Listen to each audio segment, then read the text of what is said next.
প্রিয় দর্শক ও শ্রোতা মণ্ডলী, চলে আসলাম নতুন আরেকটি ভিডিও নিয়ে। তো প্রিয় দর্শক, এই মুহূর্তের সবথেকে বড় খবর হলো আইএসএফ কর্মীদেরকে ছুরি দিয়ে আঘাত করলো তৃণমূলের কিছু গুন্ডা বাহিনী। প্রিয় দর্শক, ঘটনাটি ঘটে সন্দেশখালীতে। যতদূর পর্যন্ত জানা গেছে যে সন্দেশখালীর বেড় মজুর নম্বর 1-এ আইএসএফের কর্মীরা পতাকা লাগাচ্ছিল। সেই সময় সন্দেশখালীর বেড় মজুর 1 নম্বরের প্রধান তার দলবল নিয়ে ওইখানে হাজির হয় এবং আইএসএফ কর্মীদের উপর আক্রমণ করে এবং ছুরি দিয়ে আঘাত করে।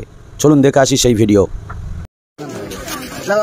উপপ্রধান চুপকে যাওয়া না, এবার ছুরিলে আমার এই বাম সাইডই বাঁচছিল, ছুরিকে একজন ধরে নেওয়ার পরে ছুরির আগা লেগে বাম সাইডই ইঞ্জুরি হয়ে গেছে। ঠিক আছে, আর আমাদের ছেলেমেয়ে থাকা থেকে তাদের মারধর, মেয়েদের মারধর। চুটকে শাহজাহান যে ইডিকে মেরেছিল, হ্যাঁ, চুটকে শাহজাহান, ওর বাপের নাম আশরাফ শেখ, ওর নাম শাহজাহান, বেনৌর 1 নম্বর গ্রাম পঞ্চায়েতের উপপ্রধান। ও হ্যাঁ, এখন এলাকায় দাবিয়ে বেড়াচ্ছে। হ্যাঁ, এবং আলা খাঁ, শহীদ গাজী, মালেক খাঁ, আরো অনেকে, জানু গাজী, হ্যাঁ, সব এই সমস্ত সন্ত্রাস করতে লাগে।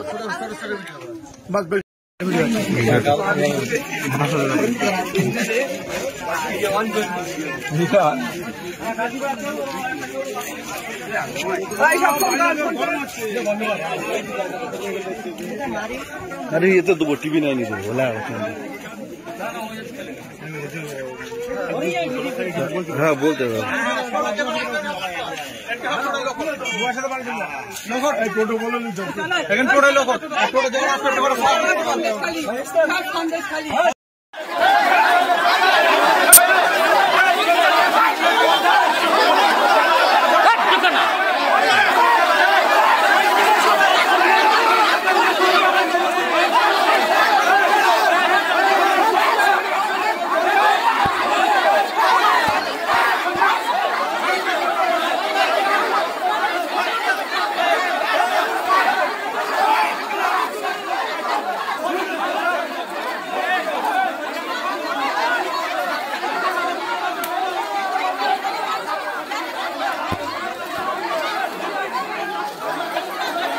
চুপ করো না, তুমি চুপ করো না।